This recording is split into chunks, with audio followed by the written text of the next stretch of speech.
ya lisusu bandeko tosili kozonga kati na émission oyo ya la vérité place ozali kolobelaka makambo etali prophète Balaam to le grand sage Balaam, parce que Balaam amonani azalaki la personne la plus sage na époque na ye na temps ya Moïse. Balaam existaki na temps ba Josué bazali na bana ya mike peti baye kokola pe, parce que Balaam azali mwana devant Moïse na cadre ba âge, mais ba existaki na même période avant que Moïse akufa ayebaki Balaam bazalaki na Balaam. Yango wana émission ya poka lelo bandeko basili kolanda première partie oyo esili koleka topesi ja introduction Balaam tokolobela ngo sute. Mais misala ya Balaam soko kotanga mukanda ya nombre to na Ancien Testament okoya komona ete ba place mike penza okoyi kokangela Balaam ke atambolaki mabe, sino ke azalaki kozwa komona makambo nyonso amonaki pa cette prophétie nyonso ekendaki juste. Or Bible elobete soki prophète okoyeba ye ndenge nini na ntango makambo alobi makambo yango mpe ke juste. Balaam okoya komona ete na religion ya ba Islam to ba musulman bandimaka ye ke azalaki prophète, mais bazalaka contre ye simplement parce que na makambo euti koleka ye mutu bapesaki mission na banation nyonso ya bamoyen orient kiyeba mboka barabe tokoki kobenga na mikolo ya lelo oyo po akende komodire Israel, po Israel progresse sute po bakufa ba extermine bango basala bango génocide. Mais tata oyo Balaam ntango akei kuna ori akende komodire Israel, par contre ake kobénir Israel nde place wana bamusulman balobaka ete faute ya Balaam kende kotanga mokanda ya Azam na bango babi kotanga Coran. Okoya komona ete Balaam bamba ye mabanga epai ya bamusulman spirituellement pour dire que c'est suite à lui nde asilisana Israel depuis kala, parce que mission ezalaki bongo me ake kuna oyo akende komodire ake kobénir yango wana bamusulman bango mpe balingaka mpe Balaam te. Kasi mpona nini Balaam azalaki très puissant? Simplement parce que kende kotanga na mokanda ya 2 Pierre chapitre 2:15, kende so kotanga mokanda ya Jude 1:11, kende so kotanga mokanda ya Apocalypse 2:14, onokuta kuna vraiment description na Nouveau Testament za ko clarifier yango ete misala ya Balaam ezalaki misala ya divination qui est idolâtrie. Azalaki komona par idolâtrie, azalaki pe kondima mbongo ya banation mosusu po asala misala ya kiprophète, parce que c'était lui le grand prophète. Et comment ayaki kokomela très puissant? Tika tokota un peu na introduction boye poto wana pe comparer ona bataya mikolo soki bazali te ba prophète ba pasteur o ba komi très puissant autour na biso na kati église chrétienne. Mais kolo sa moni pe ba église oyo na ba pasteur oyo na ba prophète oyo ke kati na église ne ya Jésus-Christ oyo Pergamus na ta ba Santo Petro oyo nyonso ba Santo Paulo ke bazali o bazali pe kote ya doctrine ya Balaam. Comment boule yango toza koboa ke tosili kokota siko na application makama Balaam kati na société na biso na village na biso ya Kibokolo. Balaam ayekolaki Abraham très bien parce que ça pe na descendance Abraham na ute kopesa mona introduction na ngana ebandeli kuna ke bazali parmi bana ya Mésopotamie place Abraham na Babelea autaka. Ayekolaka bien succès ya Abraham, que succès Abraham eza rien d'autre que na ba phrase oyo abimisaka que nzambe alobaki na ngai oyo akobénir ngai akozala béni, oyo akomodir ngai akozala modi. Phrase wana verset wana tangu Balaam akangaki yango yepe adrenaki na phrase oyo to na verset biblique oyo dans tangu wana mikanda na bango ezalaka bazali koyeba ba référence ba biloko oyo. Yepe Balaam akitilaki la même phrase na kopesa bino verset biblique nyonso place yeyiko zwa makambo oyo na mokanda ya nombre kaka kuna. Yepe na bamikanda musuto uzana ba référence beto kopesa bino. Balaam ayebisaki batu ke oyo akobénir l'homme de Dieu, prophète de Dieu, yakozala béni. Oyo pe akomaudire l'homme de Dieu, prophète de Dieu, akozala maudit. Bomoni yango ekomama te na mokanda na bino ki ye na ntango ya Nouveau Testament pe toyekomona pe place diable aye kolotala awa ekomama saute na montagne akotinda ba angelu baya koyamba yo. O diable babongola mabanga mapa. Diable izaka pe kaka Bible izaka parole oyo uti na munoko ya Nzambe po kanga biso na bakwa ya ndenge na ndenge. Place oyo pe Balaam a utilisaki ba phrase to ba maloba oyo utaki pa na Nzambe oyo aprometaki Abraham ete kende bisika nyonso okende ne vous en faites pas ngana kozala na yo oyo ko bénir yo ngana ko bénir ye oyo ko maudire yo ngana ko maudire yo. Phrase oyo Balaam a utilisaki yango na contre nyonso Moyen-Orient na Afrique nyonso tanga Bible ba Médianite Jétro baza ba africain Abraham Moïse mwasi na ye Sipora abalaka ye epai ya Jeto na zamba kuna montagne Horeb qui est l'Afrique.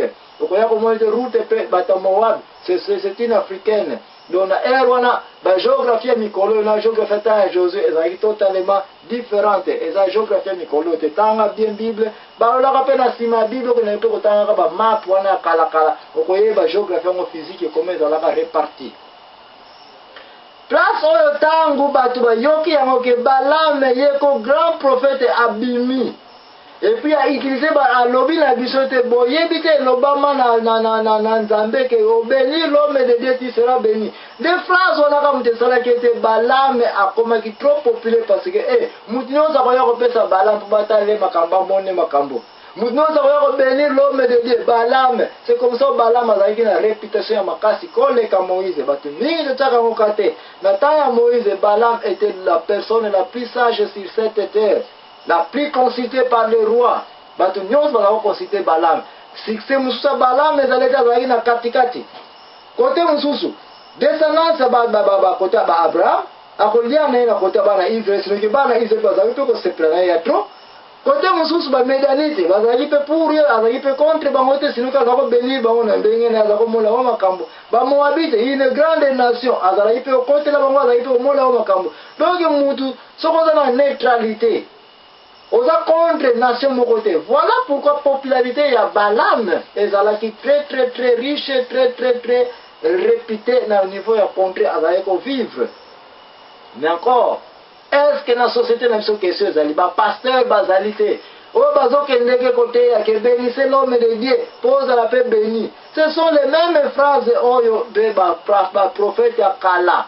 Ce sont les mêmes phrases qui na date lelo ezali pe ko courir na société na biso qui est une réalité. Au béni l'homme de Dieu ko za paix béni. Au maudit l'homme de Dieu ko za paix maudite. Mais c'est que yango nde place au telemeni. Balaam a eu succès.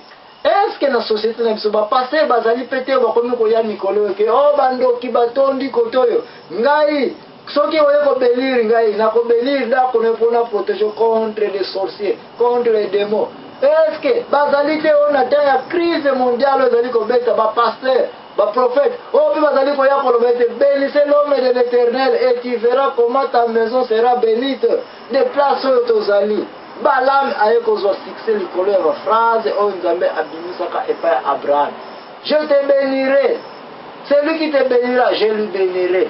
Celui qui te maudira, je lui maudirai. Des places oyo Balaam qui na misala lelo yokolo sazali komona ete solo kati na église ya Pergamus, kati na église na yo, kati na église na ngai misala ya Balaam soki tokotelemela yango te. Soki tokozala mayele kososola Balaam na ba église na biso te. Église ya Jésus eza kokenda kokufa.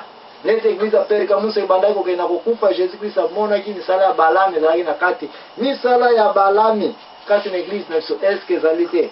Est-ce que bazali te bazali pe koya na bisi ntongo azala kaka na bisi musala kati yango na ko évangéliser ya solo évangéliser parce que elobamaki na mokanda ya Matthieu 28 que parlez partout au monde, prêchez-les, bénissez-les, baptisez-les au nom du Père, du Fils et du Saint-Esprit, faites-les tous les disciples. Ya solo kasi bazali o bazala koya na misala pe ya Balaam.